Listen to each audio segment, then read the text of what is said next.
you if you can come on video. And yes, if someone can also do a very short Mangala Charan, Jai Radha Madhav, and then you can Hare Krishna. So someone would like to do it?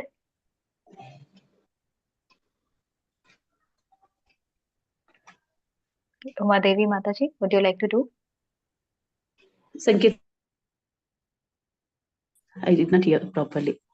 Yes, Hare Mataji. Krishna, Mataji. Jai I Radha could- Madhav, Jai Radha Madhav, and then Hare Krishna Mahamantra. Okay, So, Mataji.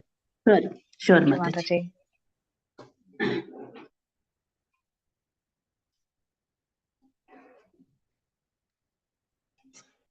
Just a second, Mataji. I'll do.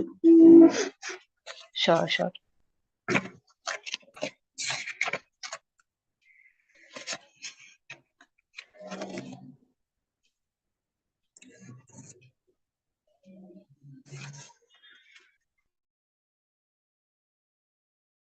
Krishna.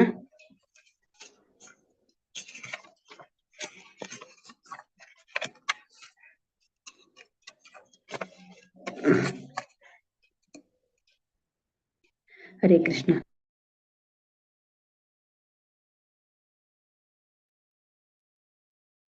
Hare Krishna. Kunja Vihari Jaya Radha Madhava Kunja Bihari Gopi Jana Vallabha Girivaradhari Gopi Jana Vallabha Giridharavari Jaya Radha Madhava Kunja Bihari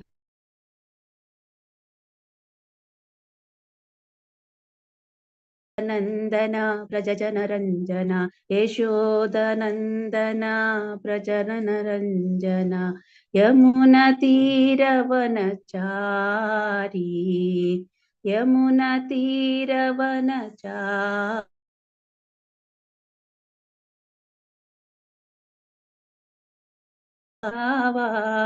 Kunja Bihari Hare Krishna Krishna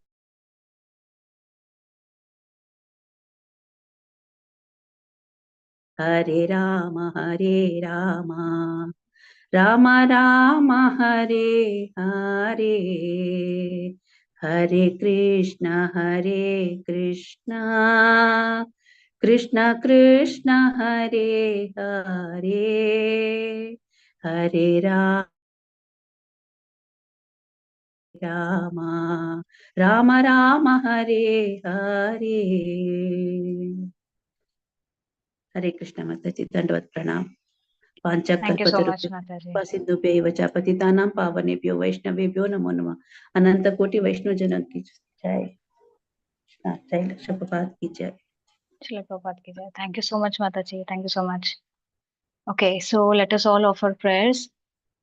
Namam Vishnu Padaya Krishna Prishtaya Bhutale Srimate Bhakti Vedanta Swaminiti Namine Namaste Saraswate Deve Gauravani Pracharine Nirvishesha Shunyavadi Paschat Deshatarine Mukam Karoti Vachalam Pangam Langayate Girim Yatkripatamaham Vande Shri Gurum Dinatarinam Paramanandam Madhavam Shri Chaitanya Ishwaram जय श्री कृष्ण चैतन्य प्रभु नित्यानंद श्री अद्वैत गदाधर श्रीवासादि गौर भक्त वृंद हरे Krishna Krishna Krishna Hare Hare Hare Ram Ram Ram Hare Hare. Okay, thank you so much for joining all of you. It was a long break, and I guess it last time because I was in a hurry and that class was also not recorded, so most of you could not attend it, and probably I will just give you a small recap of what we covered, and then we will begin with our today's topic. So let me know if you're able to see my screen. Yes, Mataji, we can see. Okay, thank you for confirming, Mataji. So the chapter 2 that we are on, we have almost covered half of it, and the remaining more than half of it, and the remaining is from 47 we have to cover. So last class we covered around from 43 to 46 verses, wherein the Vyavasayatmika Buddhi and the Vedic Karmakand are elaborated. So basically, what is happening? Just a second. What is happening? First of all, chapter 2 can be understood with this acronym called Gita, Gita. Okay, so G, what does G stand for?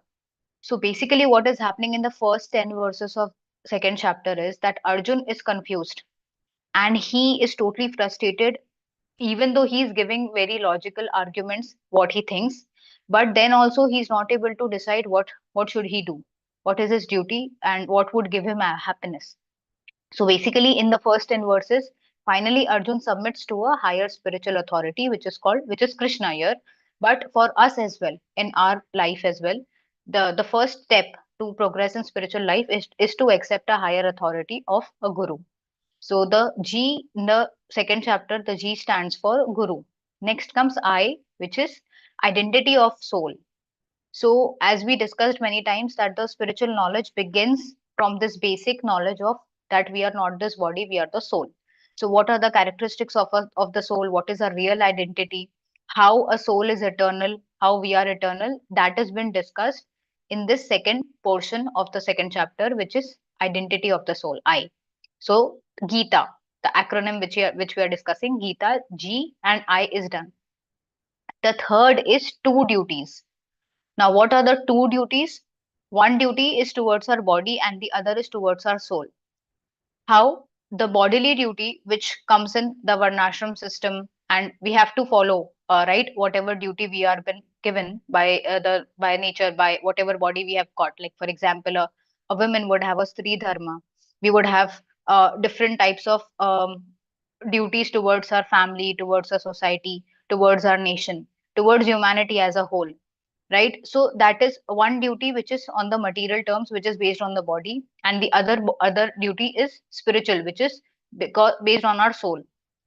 So these for to doing for doing our duty, we have to first of all understand our identity. So this identity comes in this identity of the soul, and then to do this duty, we have to be doing Nishkam Karma Yoga to get its highest benefits. We will discuss in today's class how Nishkam Karma Yoga can be performed and how it is practically done. How we can also be easily performing Nishkam Karma Yoga. So how we cannot be attached to the results of our activity, that is most important, so that we would discuss in our class today. And the last comes is, so basically this acronym is been decided by his holiness Swayam Bhagwan Keshav Swami Maharaj and Rajvilas Prabhuji, Rajvihari Prabhuji. So this, the last one, is basically symptoms of a self realized soul, but to give it a proper meaning of the acronym, they have given it as A, Atmaram. So Atmaram is basically symptoms of a self-realized soul. So by this acronym, you would be able to understand how the second chapter of Gita is flowing. Anytime someone asks you, okay, what happens in the first 10 shlokas of Gita, you would be able to, okay, fine. Arjun is confused and he's wanting a spiritual authority to guide him. So that's a guru. Second is identity of the soul, 2.11 to 30. Then two is two duties. The third is two duties on how happiness comes by performing our duty and how do we actually have to perform the duty, which is Nishkam Karma Yoga. And then last one is Atmaram. So a person who is already doing all of this, who has a guru, who knows the identity, who is performing his duties perfectly, he is actually called a self-realized soul. So then how are his symptoms? How does he talk? How does he walk? How does he sit? All those questions Arjun asked in the last section of the second chapter. So this you can please remember. This will help you as well to, because second chapter is important. The what is the name of second chapter, if someone can tell me? Contents of Gita summarized. Yes. So Contents of Gita contents of, summarized. Gita yes, summarized. yes. Thank you, Mataji. So contents of Gita summarized, which means what? The whole Gita, all of the chapters of Gita, all the contents that Krishna is giving in Gita, all of those contents are in a nutshell given in second chapter, which makes it the most important chapter, right? It is the basis of Gita as well as it is giving all the details in one chapter itself. So understanding the second chapter properly makes us understand Gita as well properly, right? This forms the basis, the fundamental of our knowledge. So that is why just you can remember this acronym so that you also remember how second chapter flows. And then with this, if you try to study, you will always remember how the verses are connected with each other. So yes, so we wanted to discuss the connection, right? So in 2.40, what we discussed that 2.40 was Neha Bikram Anashosti, right? The verse which says that there is no loss when you are performing Buddhi Yoga, when you are performing devotional service, there is no loss. Whether you do it 0.5% or whether you do it 50%, your eternal bank account is getting filled. It is not getting destroyed when you die.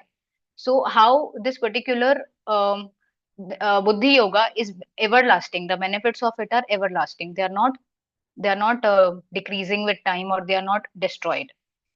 So even if we know that Buddhi Yoga gives me eternal, everlasting benefit, but what is the requirement to be steady on this path, right? So if we go to,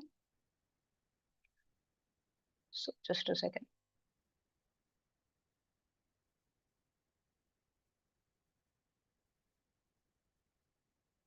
So by the time it is loading, so 2.41 it says that we have to be determined, right? If you remember, Krishna is directly saying that a person in this end, those who are on this path are resolute in purpose, and their aim is one, right? So our intelligence has to be resolute. We have to be determined to follow this path. Is what is this is the requirement to be steady on this path, which is 2.41. What is 42 and 43? If someone is not steady, if someone is not linking his intelligence with the Lord, someone is not determined to follow this path, then what happens? That person gets attracted by the flowery words of the Vedas.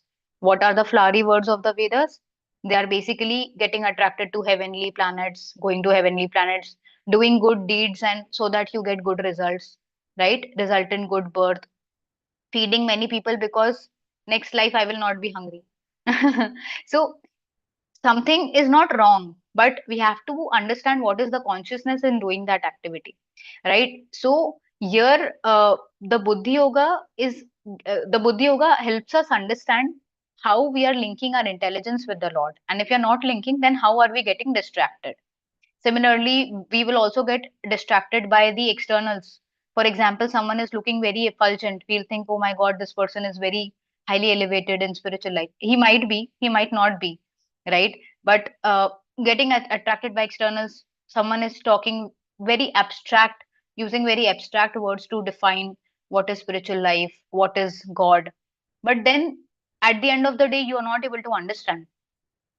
Like, for example, if I say, divinity is inside, divinity is outside, divinity is what we want to aspire for, this and that, divinity is peace, right? So you someone might think, oh my God, this is so this is so wow, this is like using many fancy terms and making all the fancy terms look directing to spiritual life and spirit, what is God and all. But at the end of the day, do you understand who is God? No. So, but what happens is people get attracted by these vocabulary skills. If someone is very scholarly, quoting many verses, people get attracted to these things. Why? Because they have not linked their intelligence properly in Buddhi Yoga. Therefore, they get attracted by the external things, by flowery words of the Vedas, by the byproduct results. Okay.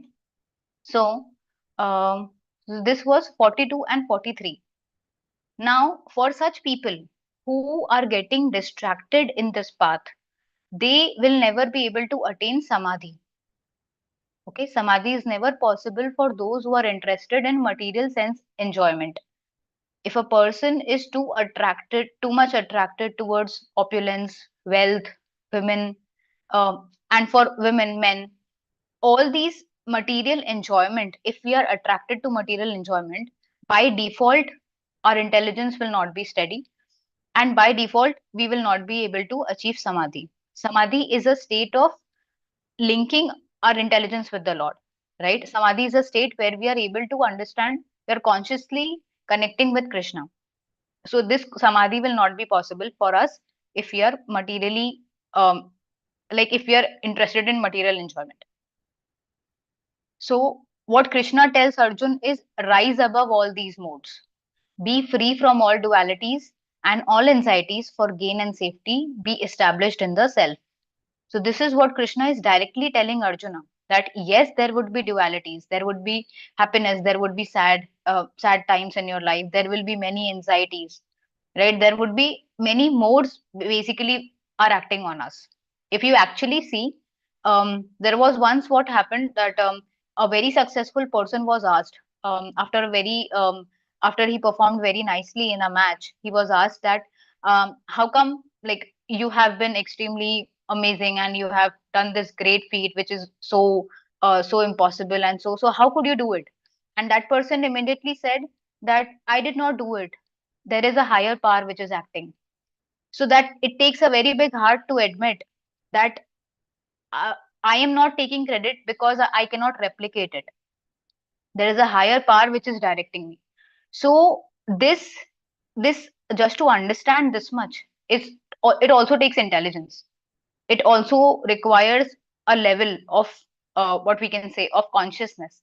Otherwise, we are directed by the material modes we never even come to know, right? If you see a spiritual person, if a third person disturbs the life of a spiritual person, based on the level of spirituality, the level of maturity that person has achieved by his sadhana, by his years of practice, they are able to understand that this person is not actually disturbing me, the modes are making him do such a thing. It is very difficult for people like me who are not so strong enough in the practice. We generally get affected by the situation, we in fact develop enmity towards that person.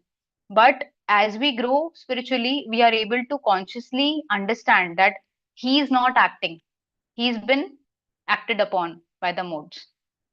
So this way, like that makes us understand that we have to rise above these dualities and we have to be established in the self. And then Krishna gives a very nice example that a big reservoir of water can solve the issues, like solve all the small wells purpose. Like a big well would a big reservoir of water would solve the purpose of a well. It will solve the purpose of a pond. All those things. Similarly, bhakti yoga can satisfy everything that we need to perfect our life. This is the only solution to all the problems in our life. But how, that we need to learn. So this is what Krishna said in 2.46 here. All purposes served by a small well can at once be served by a great reservoir of water. Similarly, all the purposes of the Vedas can be served to one who knows the purpose behind them. So we have to know the purpose behind all the spiritual activities that we are doing. His Holiness Bhakti Rasamrit Swami Maharaj once said that if we are performing any devotional activity, if we are not knowing the purpose behind it and we are not consciously striving to do it for the right purpose, it just becomes a ritual. A ritual becomes spiritual when it is done with purpose, when it is done to please Krishna. So this is just one small line difference between ritual and spiritual. Otherwise, even externally, if it is seems that you are doing a devotional activity, but it is just a ritual, we're just doing it for the sake of doing. Just as an example, one of our senior devotees mentioned that just getting up in the morning and chanting Hare Krishna, and just like firing bullets, we are chanting Hare Krishna, Hare Krishna, Krishna, not hearing even 1 month, right? This is a ritual. This will fade in with time. As and when there are issues in our life, the first thing that goes away is this ritual, because we never connected with Krishna, because we did not develop a relation with chanting. But when we actually consciously chant, when we actually consciously hear the name of Krishna, when we actually purposefully pray to Krishna that I want to chant your name, I want to develop attraction towards you, then this activity becomes the most important activity of our life. Then it becomes spiritual. Otherwise, it is a ritual. So, this way, we have to understand, we have to bifurcate our activities. A person who wants to grow in spiritual life has to contemplate on what he is doing and what he should be doing, right? So yes, so this was been discussed till 2.46 last time, and now today we will start from 2.47. So 47 to 49, I just want someone to read the translation as of now. I would go through some concepts and then we will go through the purports. Okay? So anyone would like to read these translations? Hare Krishna Mataji, may I? Sure, Mataji. Hare Krishna Pranams. Text 47. You have a right to perform your prescribed duty, but you are not entitled to the fruits of action. Never consider yourself the cause of results of your activities and never be attached to not doing your duty. Text 48. Perform your duty equipoised, or Arjuna abandoning all attachment to success or failure. Such equanimity is called yoga. Text 49. O Dhananjaya, keep all abominable activities far distanced by devotional service, and in that consciousness surrender to the Lord. Those who want to enjoy the fruits of their work are measures. Yes, thank you so much, Mataji. So, just if we go through the translation, what Krishna is saying, that you have the right to perform your duty, but you're not entitled to the fruits of your action.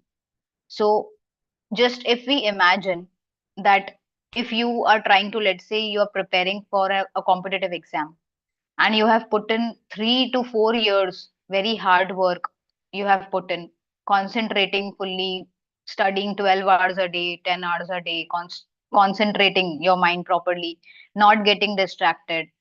And after 3 4 years of rigorous work, rigorous practice, let's say if you do not score that much which you are generally expected of, or if you are not even able to pass the exam, can you say that do not get attached to your result? Is it so simple for such a person? No, right? It's not that simple. So how to do an activity in such a way that we are not impacted with the results, or at least we are able to understand the result, and if we are able to be steadily accept the result. That is what Nishkam Karma Yoga teaches us. So this particular thing is impossible. This particular thing of not getting attached to your result is difficult, not impossible, difficult. But to do that? How to do that is by performing your duty equipoised, by not getting too elated when things are going right, and not getting too sad or depressed when they are going wrong. You have to be equipoised, and we have to abandon all our attachment to success or failure. So such equanimity is basically called yoga. Yoga is not just Patanjali yoga is one aspect of yoga, but that also, if you try to understand in detail, they also try to help you understand that by doing those physical exercises, how you can connect yourself to your actual self, right, to your soul, and then to the super soul.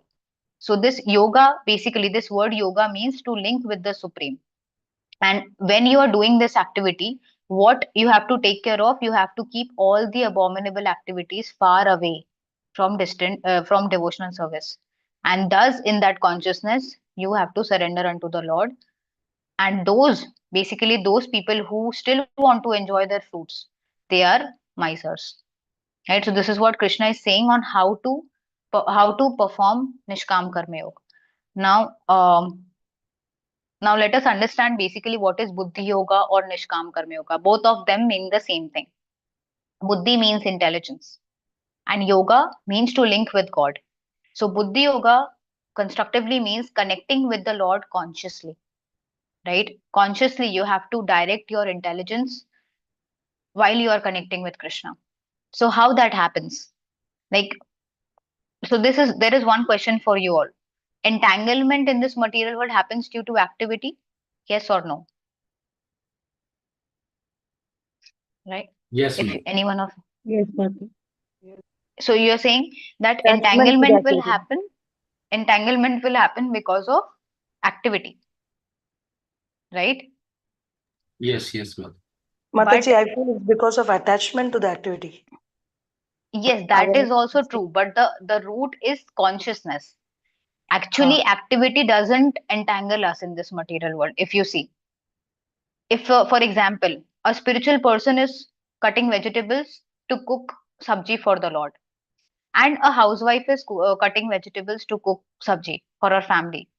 Now they are both doing the same activity. Ideally, both of the activities are same. The entanglement should happen to both of them.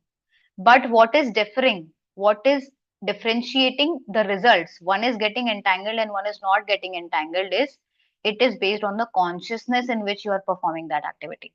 So a person who is cutting the vegetables for the Lord, he is consciously doing it so that the Lord is pleased. Rishikena Rishikesha Sevanam Bhakti Ruchyate. Rishikena, with these senses, Rishikesha, the Lord of the senses.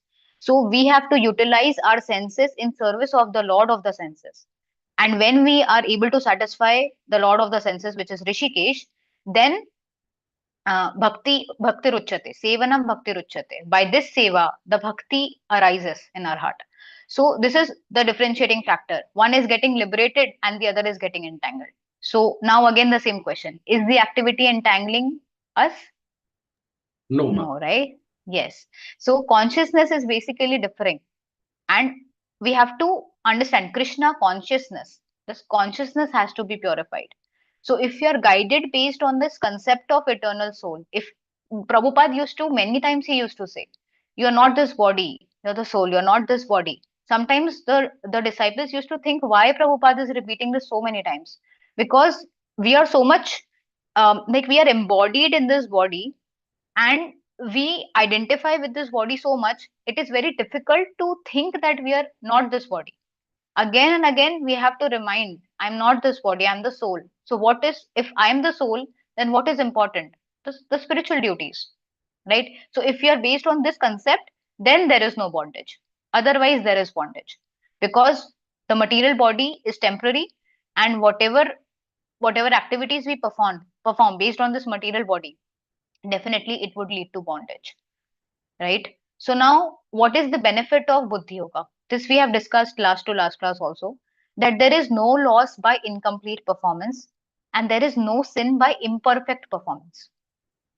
So what is incomplete performance? You are trying to follow spiritual path and you're trying very hard, but somehow it remained incomplete. You could not complete in this life. No problem. It will not, there will be no loss. Next life you will start from the point where you left off. And there is no sin by imperfect performance. Like for example, if a person is trying to serve, but he is not able to serve properly, no problem. Whatever, even if a person is not able to serve properly, but he has right intentions, he has the right consciousness to serve, by Krishna's arrangement, his heart will get purified with time, and whatever imperfect performance he has done, that will not lead to bad results, right? So there he will get that guidance. He will get the guidance through senior devotees. He'll get the guidance through shastras that how this particular activity can be properly done. But the imperfect performance is not leading to any sin.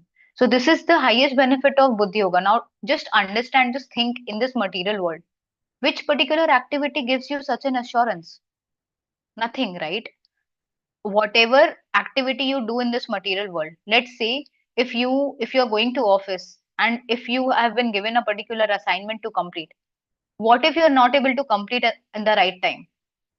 Will the boss say there is no loss with the incomplete performance? No, right? Uh, they will shout on you. They will say so many things, right? They will impact your appraisal. And even if you're doing it imperfectly, if you completed an activity but it was done in a improper way, still you would be cursed. You would be said that how can you do such a mistake, right? Your mistakes would be counted. So in that way, any material activity is just the opposite of the benefit of a spiritual activity. So this is the benefit of buddhi yoga. And buddhi yoga basically can be applied at two levels. Okay, this is very important. Just be with me, even if it like if it feels very boring or even if it feels very technical. One is connecting with yourself and the other is connecting with Krishna. Connecting with yourself generally involves the concept of that everything is temporary and I am the eternal soul. So at least we acknowledge this fact. We have this much of knowledge that other things are temporary and I am the eternal soul.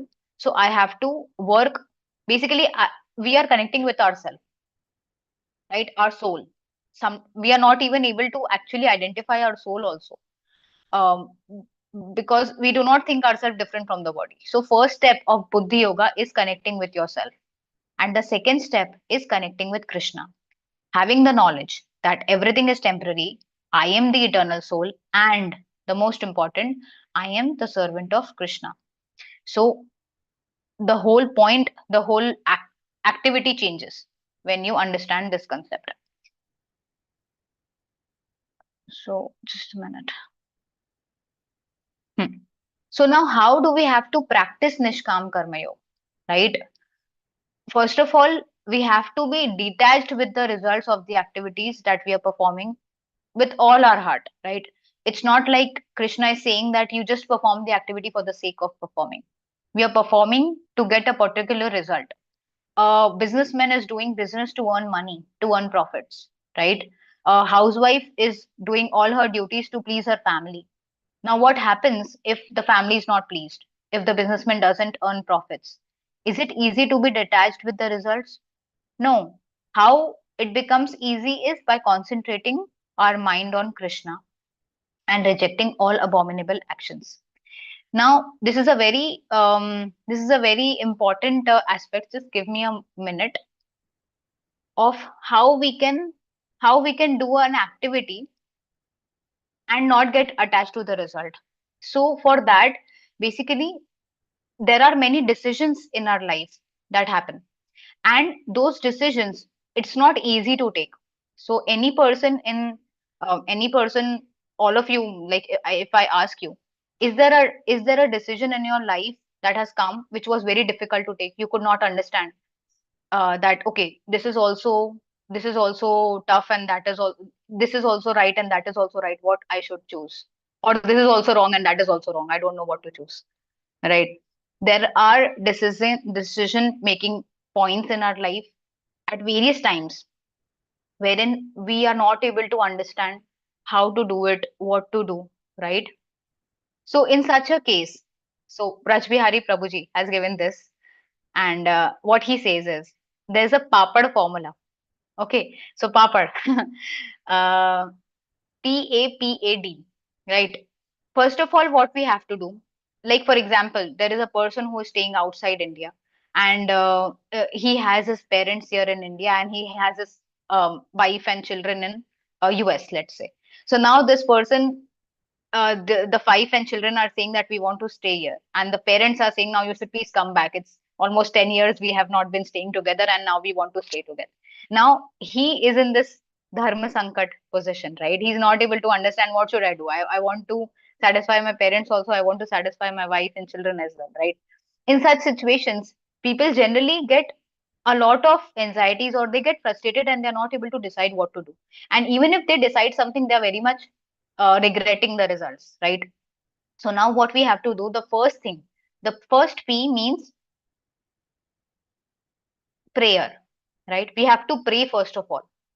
Go to Krishna, tell him that how you are stuck in this situation and that you need help, because at any point of time, you are not a controller, right? So you would never even know whether you are taking the right decision or wrong decision or whatever. You will never even come to know. But Krishna is someone who knows your past, present, and future, and he knows the best for you. So we have to first of all connect with Krishna by going to him, praying, and telling him, just reporting Krishna that, see, Krishna, this is such a situation. I do not want to take a decision just like that. I want your help. So now what happens is you have prayed very profusely to Krishna on how you should progress.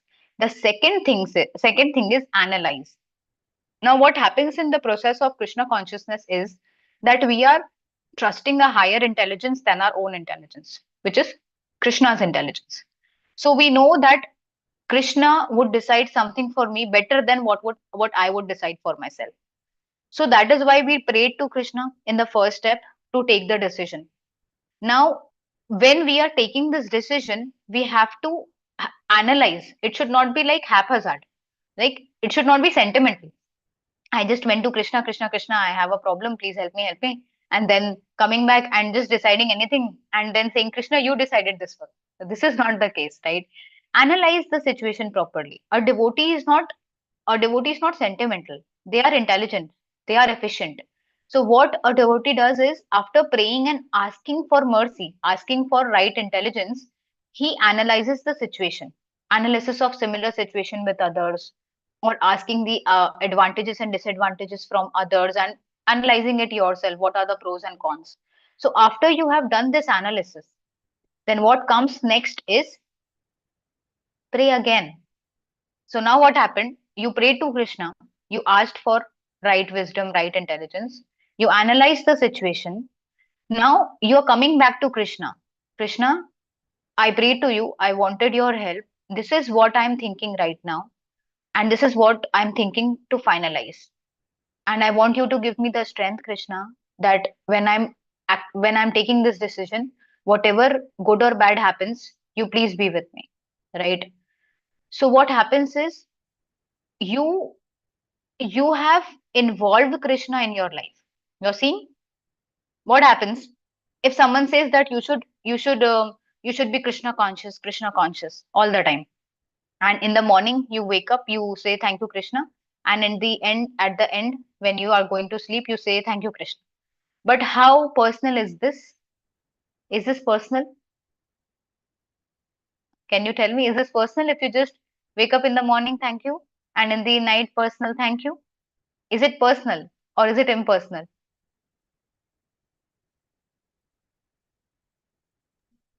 Mataji, it can be personal, right? Because we are talking to him like as if we would say a friend or parent, though it is not No, enough. I'm just saying I can, only thank you. Only thank you. So it's not like ah, it looks it's not formal. like you are giving all the details. See, love is in the details. His Holiness Radhanath Swami Maharaj says love is in the details. So when we actually love someone, we serve them. And how we serve them, we know the details. What they like, what they don't like, what type of things, right? What type of speech, all those things. So what happens is, Krishna is he's a personality, supreme personality of God.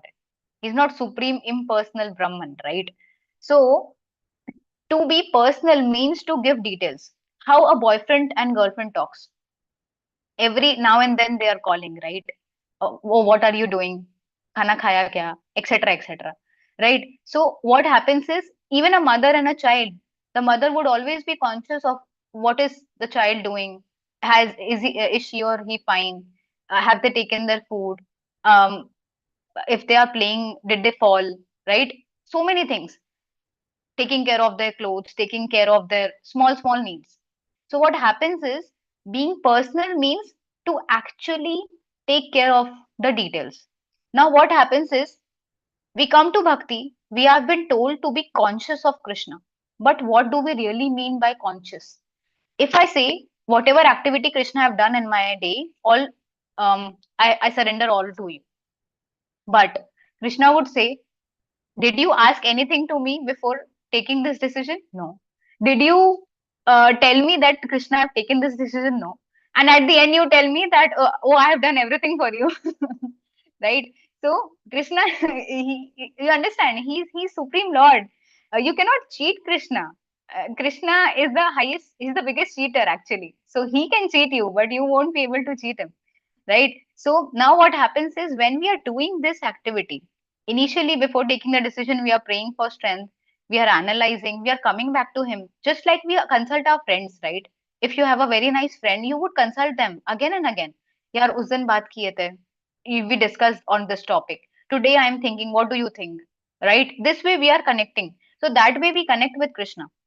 And then what happens is, after you have told Krishna that this is what I am thinking about and this is what I think I should be doing, but I want the strength to follow this decision with the right consciousness. So you have prayed again, you have prayed once, you have prayed twice. Now the most important thing comes is, which is act, do it. So once you decide, okay, option A, option B, I should be doing option B. Now, by this option B, once you have taken the decision, you have told Krishna that, Krishna, by your intelligence, I have taken this decision. Now I want to do this activity. And when you do it, You just have to do it with all your right consciousness. Just a second.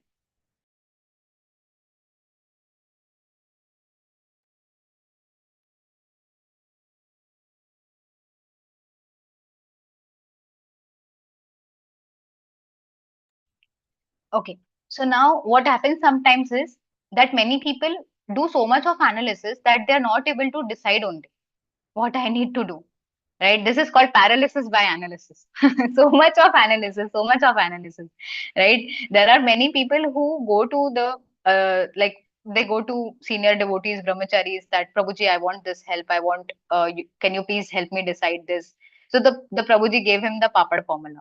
But now, after 4 years, the Prabhuji is asking, okay, so what did you decide? So I'm still analyzing Prabhuji. So, are 4 years only. So that has to be stopped. You have to have a proper deadline that, okay, this much of analysis, now I have to decide. Okay, so that we do not have to do that. We are just analyzing. And sometimes what happens is many people have this overthinking attitude. Anything happens in their life, they're just overthinking. Why that person said this to me? Why this happened? Why that happened? Why me, God? Right? So all those type of overthinking things goes on in them. Now, because of that, also they're not able to decide. Right? So that also, for this, we have to understand, we have to act. We have to do something. So if we are, let's say, doing some, which is very basic. If someone is just doing some yoga, doing some breathing exercises, they are, if not just that, just cooking, just cleaning, doing some activity. Just don't think. Do some activity. So which makes us understand that, okay, like how I have to decide. Otherwise, you will always be thinking and analyzing only. So this acting is very important. And the next comes is the last, do not regret. Whatever activity, whatever decision that you might have taken, now you should not regret on what you have decided. Because as we have understood in 39 and 40, right, 2.39 and 40, that there is no loss, because you sincerely prayed to the Lord twice, right, before deciding. So there is no loss. Even if you have taken this decision, and if that decision, let's say, after some time proves to be totally wrong, right? I'm just giving an example. If someone decides to give some money to a particular person, some relative, some friend, and that person thought enough that, okay, should be given, not a problem, he's a good guy, etc., etc. But at the end of the day, let's say that money was lost. So now, should we regret? Oh, how can this happen to me? I prayed to Krishna twice. How Krishna led me to wrong decision? No, you do not have to regret, because otherwise, like, what would happen if we have the habit of regret? Irrespective of any decision, we will always keep crying, because in material world, nothing is 100% perfect. If, let's say, decision A would have given you 80% satisfaction and decision B would have given you 50% satisfaction, there is also a percentage of dissatisfaction, right? 20% of dissatisfaction in decision A and 50% of dissatisfaction in decision B. So at any point of time, if you have this habit of regretting, you would regret for that 20% also, because you do not know that the other has 50% of regret. So now, we do not have to regret, because we have taken shelter of Krishna, and now taking that decision to be Krishna's mercy, and that it is purifying my consciousness, it is required for me to get purified, then we have to accept that decision, come what may.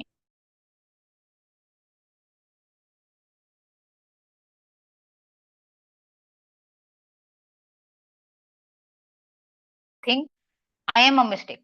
See, we have to say, I made a mistake, but I am not a mistake, right? It is normal that a human being would make some mistakes. To err is human.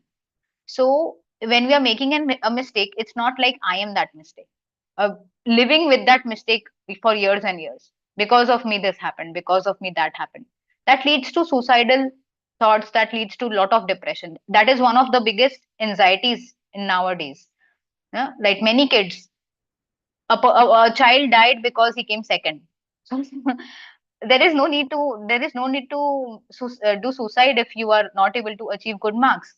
But what happens is they identify with that mistake as themselves. I am that mistake. If I would have solved that problem correctly, I would have been uh, I would be the first, I would have been the topper.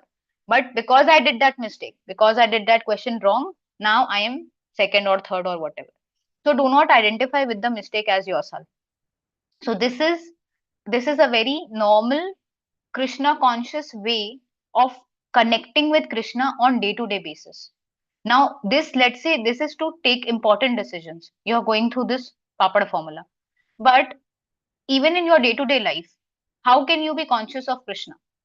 So you can be conscious of Krishna by reporting to Krishna, right? And how do you report to Krishna? How do you connect with Krishna? So generally we have seen dhyayanstuvam tasya yashastri sandhyam tri sandhyam. A disciple remembers his guru, remembers Krishna 3 times a day: sunrise, noontime, and evening, sunset time. 3 times they remember Guru and Krishna. What happens by remembering is basically what they are doing, whatever they have done till that time of the day, they are surrendering it to Krishna. They are remembering that whatever activity I'm doing, it is for your pleasure.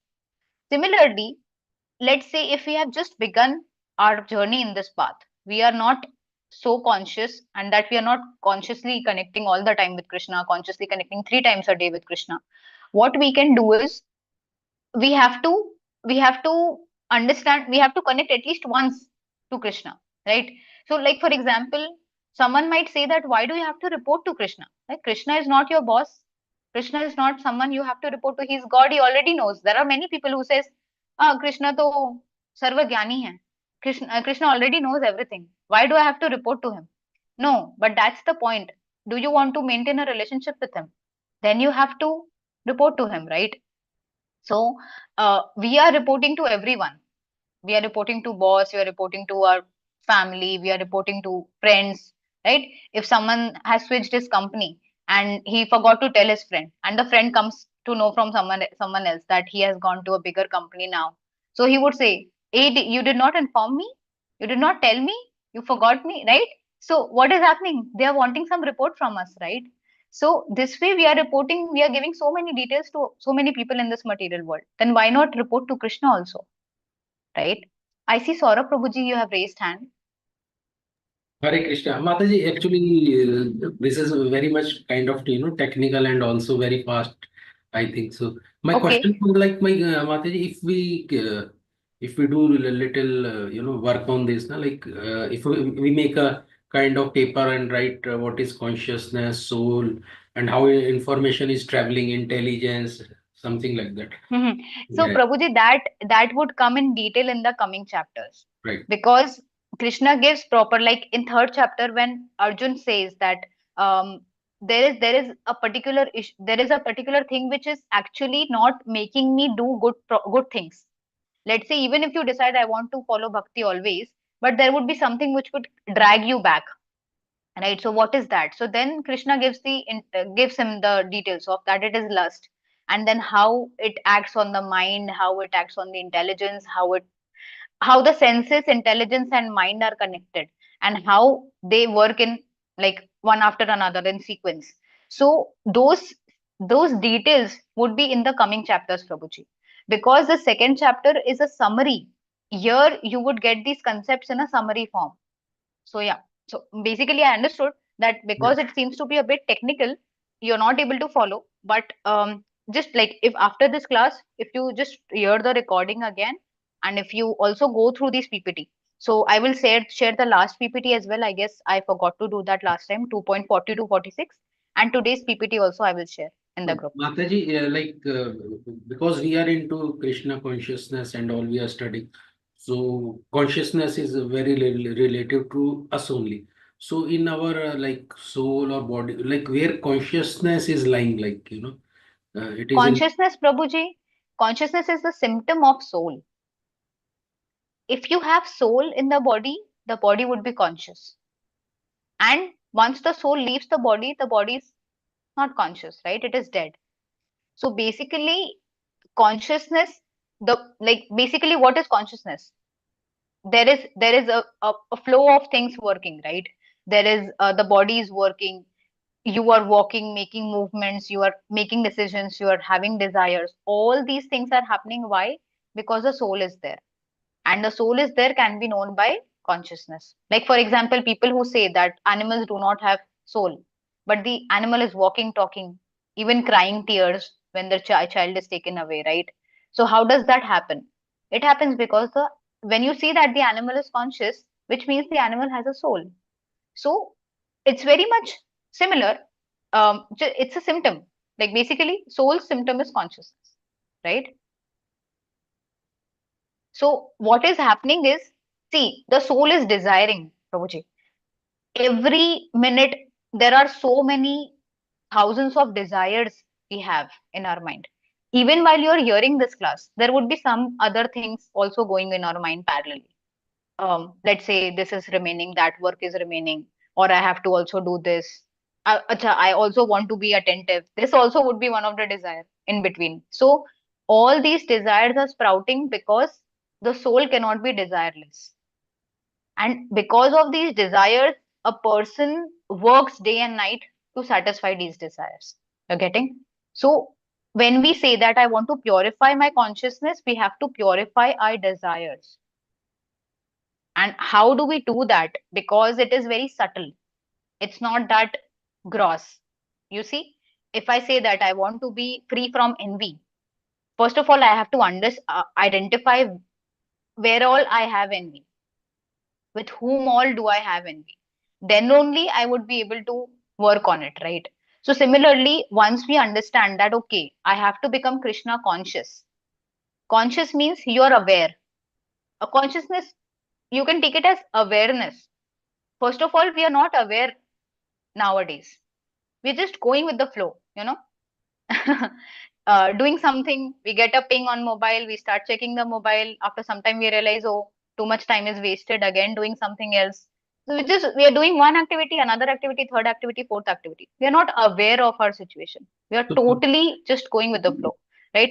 So to identify ourselves separate and to then work for purifying this consciousness is what we are discussing today, Prabhuji. Mataji, my connected question is like Krishna has not given us the memory, in last past lives what we did and all. But I think in consciousness, it has all those, everything of our past life also. That's why we are thinking a lot and might be behaving according to our previous life kind of, information or acts, whatever we are. So in consciousness, basically, we have everything of past life also. So consciousness is not pure for, like for this life. Otherwise, we would have not been disturbed so much because of, I So think, yes, Prabhuji, if you read His Holiness Bhakti Tirth Swami Maharaj has written a book. I do not remember exactly which one. I will let you know after some time. So Bhakti Tirth Swami Maharaj says that how many lifetimes we have into this material world, that much coverings has come upon our soul, right? Now the soul is Satchidanand. Soul is pure. It is totally pure, no difference than the conscious, like Sachidanand Krishna and Sachidanand us. Just Krishna is Vibhu and we are Anu. He is infinite and we are very small, right? So that is the difference. But the whole constituent thing is the same thing, right? Now, what happens with all the dirt that we are accumulating life after life after life? It makes us have a particular nature, a particular characteristic, a particular way of thinking, particular way of working, all the things. Now, what a spiritual person does is he understands this. If you see the very pure devotees, like if you actually get in touch, if you get darshan of a, let's say, a Prabhupada disciple, like for example, I'll just give you my example that when I first time came in just in front of my Guru Maharaj's glance, I could feel that I could feel his compassion. I could feel he is actually able to see my soul. Why that happens is a person who is above these modes, who has transcended these modes, they are able to see us the way we are, the way we have become because of all these accumulated dirt in our heart and how we are good, but this dirt is actually making us do the wrong things. And that is why they are so compassionate. And that is why they do not differ that, oh, this person is bad or this person is good. For them, everyone is Krishna's child, right? So this is how you are right that all these things are making us work in a way, think in a way, right? All these things are actually, they have caused us do all the good and bad things. But to remove this contamination is our purpose, is our goal. We have to understand that yes, there might be bad things, there might be bad coverings on me, but I cannot just sit with that bad coverings for lifetimes after lifetimes. I want to get purified, Krishna. I want to remove all these anarthas from me, right? So basically, this life only purpose is to just clean everything, like whatever consciousness we had in the past or whatever. So if we do any Yes, other Prabhuji. activity, it will be disturbing because already we have a lot of work to do. That's why they say Yes, do Krishna. yes. Unless and until we give water to the root of the tree, the water to the root of the tree is bhakti yoga. Unless we are performing bhakti yoga, we are getting more and more contamination on ourselves. We might think that I'm getting purified, but we are not doing it the right way. So we are getting more and more contaminated. So what would happen? The basic thing is you can never be happy if you have done wrong activities. Now, wrong activities doesn't mean you have to be a criminal, but even material sense enjoyment will cause you frustration.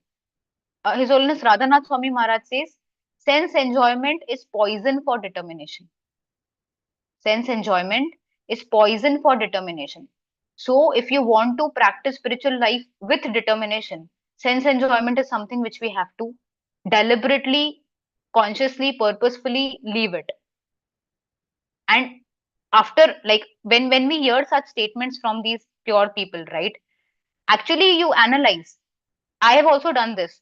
When I analyze, actually, when I try to satisfy my senses, after some time I see the results, how it is frustrating, how it is causing me suffering, how it is causing me pain. One of the examples my friend gave it to me. So she is basically, she's not into devotee circles, she's into normal life. So now what happened is she's not a person who would go to discos and all. But then her husband wanted to, and she thought, okay, fine, let me go. So they just had this desire of maza karenge. We'll just go, we'll just dance, and we'll enjoy. Now what happened? Next day, all of them, all 4 5 people, whoever went, they all are just sleeping for 5 6 hours. They are like, sorry, till 1 or 2 p.m. They are having headache and they are not able to feel good. What happened? 2 hours of enjoyment, 10 hours of suffering, right? So because she had heard this statement, she could say that yes, see, sense enjoyment is poison for determination because you're suffering. How would you be determined in suffering situation? So that way it helps, Prabhuji. All these bhakti yoga practices are basically to help us only. Perfect, Madhu. Thank you so much. Yes. I hope, Prabhuji, I'm able to answer because Yeah, sure. even I am trying to follow. I am not sure whether Yeah.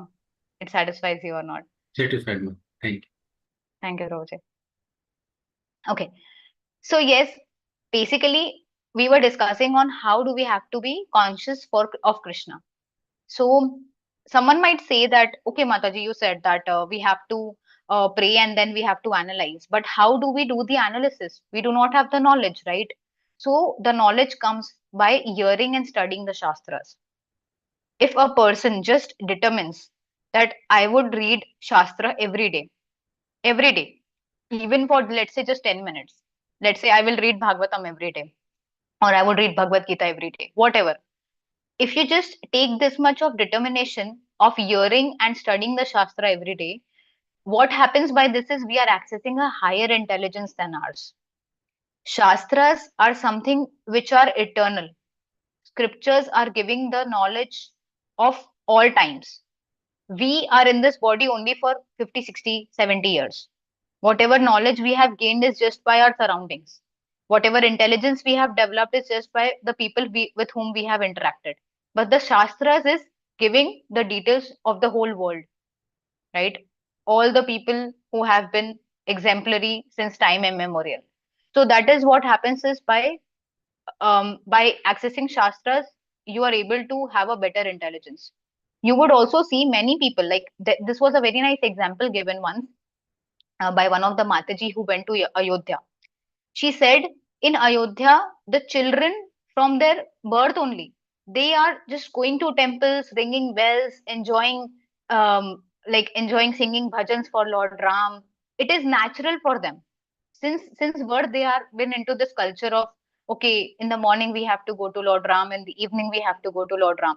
Now, these children who have been trained up to by default pray to the Lord, by default talk to the Lord, by default accept Lord's mercy, they will never get into depression, anxiety, frustration by default. Why? Because they have been trained up like that. Now, what happens? All these spiritual practices, specifically hearing and chanting, it helps us so much. We never understand the benefits of it. It by default keeps us away from all such bad thoughts, bad energies, and all. By default, we are accessing a higher intelligence. We are able to decide, okay, whether I'm going good or whether I'm going on the right path or wrong. Right. So this is the first point, which is hearing and studying the Shastras. The second is connecting to Krishna at least once every day. And how do we have to connect with Krishna at least once every day? We have to be present. We have to be conscious at the right moment, right? If you know goodness, passion, and ignorance, these three modes, right? Goodness is something is which you are in goodness when you are present, when you are aware of your present situation. You're not thinking about your past, you're not contemplating about your future.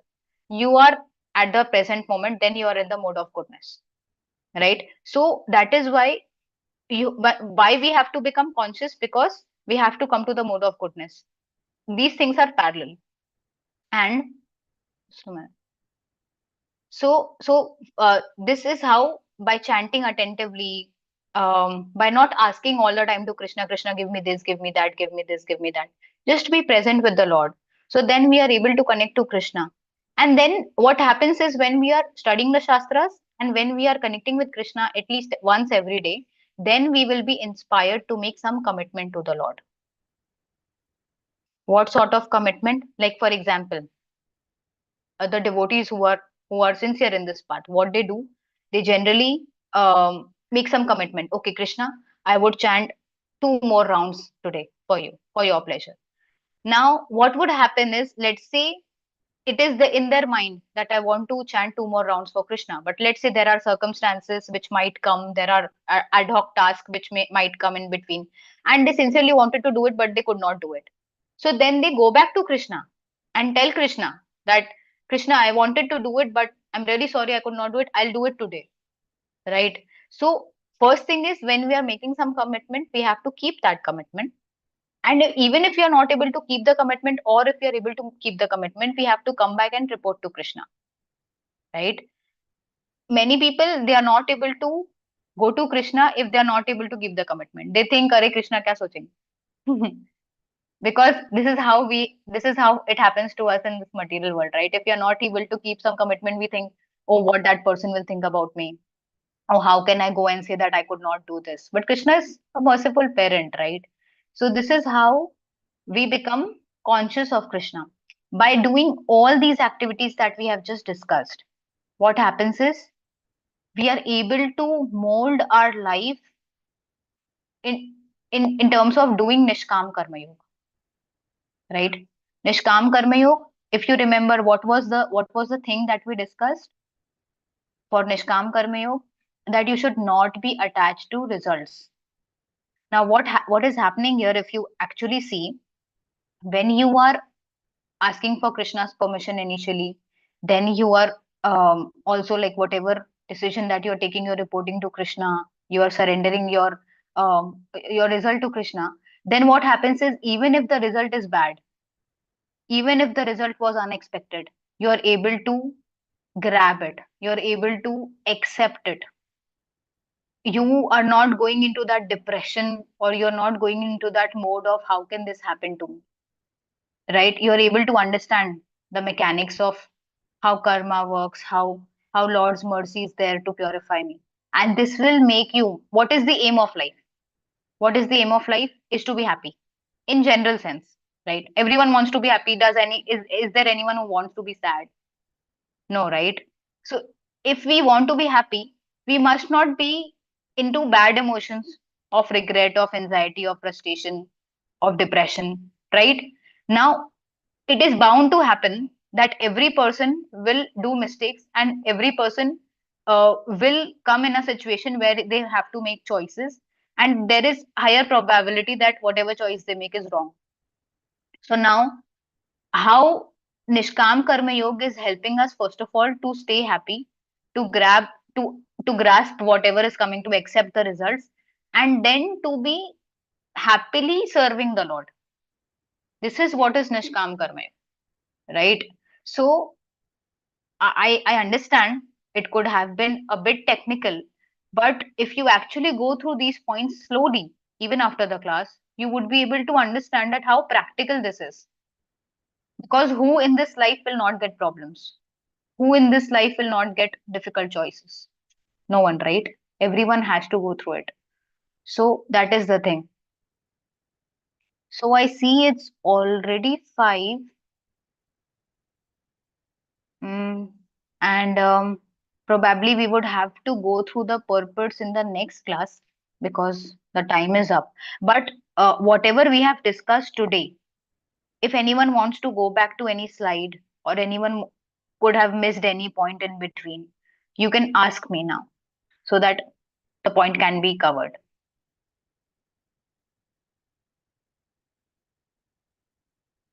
So, anyone? Hare Krishna. Mataji, I have Yes, a Rob. question I can ask. So Sure. Mataji, in 2.47, it is said like don't be attached with the work and all. So we always think like whatever we are doing, we are getting the positive results, and then we have to give it to Krishna only. So why?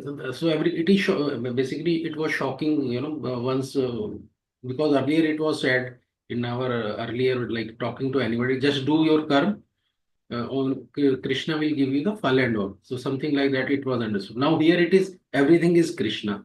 So you have to do work. Fruit is for Krishna. Fruit is given by Krishna, and everything is Krishna. So people are thinking, okay, we are getting this much, then we have to give this much to donate and also that. So what is the other way around? Like it was for success only, na Mataji. So if something we have So, done and it Prabhuji, is blunder, then hmm. it is to Krishna. But why that is not coming in our mind, and what is that? So, like we'll be saved, okay? Like whatever, like we did something and somebody died because of that or something like that. So Krishna will take care. So something like negative will also be there now, which Krishna is owing. So it So, will be like Prabhuji, future hmm, steps of our life or what? Like what is the other way around? Like Krishna must be saving from other bad activities also, no? In this case, that. so Prabhuji, basically, see, there are 2, 3 things, and we must not mix it. One is our previous life activities and the reactions to them. Whatever we have done in all our previous life, good or bad deeds, we are getting the results of them, right? And it is the perfect arrangement of Krishna. So that is why whatever result that we are getting is basically based on our activity only, and that is not wrong. That is not either less or more. It is exactly that much we have to accept it. And the other point is that there are two people. One is Krishna. He is the original person who is making all this material activity, material nature work. But the second person is Durga Devi, right? She is the caretaker of this material world. So now Krishna has given this responsibility to her that you have to, like the living entities who are in this world, whatever desires they are having, that should be fulfilled based on whatever are their previous karmas based on that. And plus you have to, like you have to keep them satisfied in this material world. So what happens is Durga Devi, she's a jailer. Durga means the caretaker of this Durg. Durg is a jail. So now what will happen in a jail? You cannot be blissful in a jail. There has to be, there has to be problems. No one can say that this jail is very blissful or that jail is not comfortable, right? Jail is a jail. You have to go through problems. So that is why what happens is, when a person comes into bhakti, when a person actually becomes serious in Krishna consciousness, now this person's life has been taken care by Krishna. So now, for example, based on my previous lives and based on my this life's activity, probably I could be going back to Godhead after a million births. But now, because I have become serious, Krishna would change my life the way he wants. Now, what would happen? Let's say if I had for the last 50 lifetimes, whatever bad deeds that I have done, let's say I had to get the results of them in the next 100 lives. But now, because I want to complete my account in this life, I want to go back to Krishna in this life, all those 100 lives karma would come in this life only. So a person who is not in bhakti, he might think that, oh, this devotee is always in problem. How come devotees are always in problem? In fact, they should not be in problem because they are doing bhakti. This is a very wrong concept actually. People think that if you are in bhakti, then we will never get a problem. But Krishna is not there to make us like make us comfortable in a jail. Krishna wants to make us come out of the jail. So that is why all the problems that come in a bigger quantity to a seemingly bigger quantity, they are also actually reduced. Because if I had to get issues in 100 lives and all the 100 lives issues, if I'm getting now, you can imagine how much Krishna would have reduced it. Because 100 lives issues I cannot even handle in one life. That's not possible. But Krishna reduces it so much that we are able to at least handle it and we are still able to go to association, we are still able to hear and chant, right? So Krishna protects the consciousness of a devotee. Krishna doesn't protect, seemingly it might happen that this person is having this disease and this person is bedridden and this person is not conscious. But what happens is at the time of leaving body, Krishna protects our consciousness. We are able to remember Krishna. There was an instance when a devotee, she actually did bhakti very nicely all her life. At the end, she got into some disease when she was not conscious of her external condition. She was always in an unconscious situation. And what happened at the last moment? Somehow somehow the nurse came in and the nurse knew that this person practices Krishna consciousness. She just said Hare Krishna, and at that moment the lady left her body. What happened? Krishna protected her. At the last moment she could hear Krishna's name, and that too from a non-devotee person. How Krishna gave the remembrance, Krishna gave the intelligence to that nurse to say Hare Krishna that time. So we must understand Krishna is not someone who is a punishing God. Krishna loves us and Krishna desperately wants us to come back to him. And we also want to go back to him, but we are not determined enough. That is why our faith get loose every now and then. If some problem comes, if something else comes, we think that, oh Krishna, why me? Why me? Right? And that is why the first point that I said was hearing and reading scriptures, right? When we are hearing every day and when we are reading the scriptures every day, we see which devotee of Krishna which devotee of Krishna's his life was blissful. Kunti Maharani, Gajendra, Dhruv Maharaj, right? Ambarish Maharaj, whose life was blissful, who did not have problems. So when we read the Shastras, we get the strength. We understand what is the integrity a devotee should maintain, and therefore they are able to have firm faith in Krishna even in bad times. So do not get involved too much in Prabhuji, how this is happening or that is happening, But on my why this question is was happening. related to fruits, like fruits of our Yes. work. So why fruits we think are always positive, so that we have to share with Krishna. So it was, some kind of other way around. I just wanted to know, like, negative side of that, so that Krishna is taking that. Krishna takes care because let's say, for example, if I am desiring to earn a lot of money so that I can donate to the temple and I can help the temple grow in, matlab, they should grow in preaching, they should grow in distributing prasadam, they should grow in book distribution, everything. And all of these needs artha. So that artha I want to earn and give it to Krishna. Now Krishna is Lakshmipati. He is not having any he's not in need of any money. He's the husband of goddess of fortune. Now what would happen when we think that I should give? I am in that mentality of I am the controller. Krishna doesn't want to get into that mentality of controller. What would happen? Krishna would give us such a big loss, we would almost come on road. So Now what we would think, I wanted to give this money to Krishna only, right? I was earning for Krishna only, right? Why Krishna did this for me? Krishna knows us internally and externally.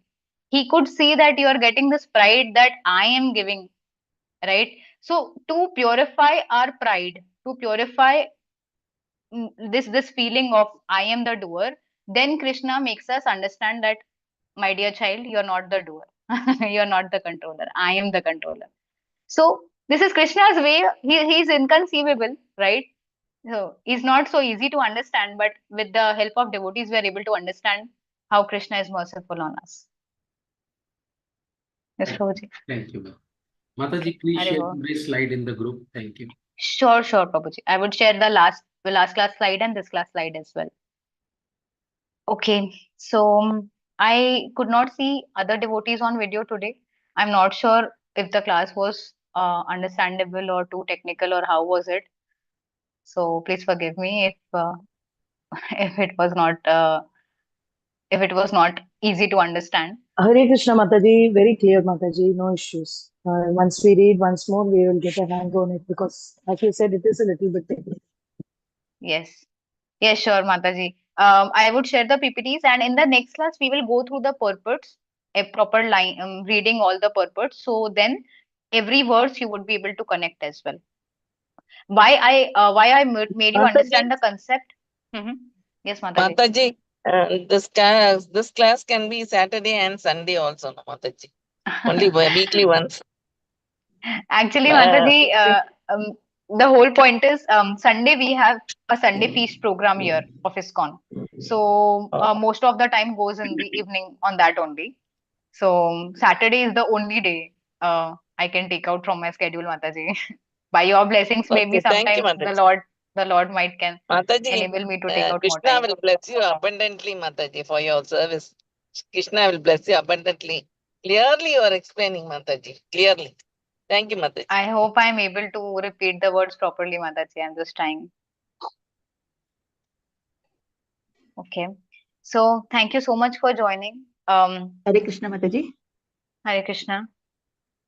What they say is, whatever we lost, it may be material, whatever we lost, we should say Krishnarpana.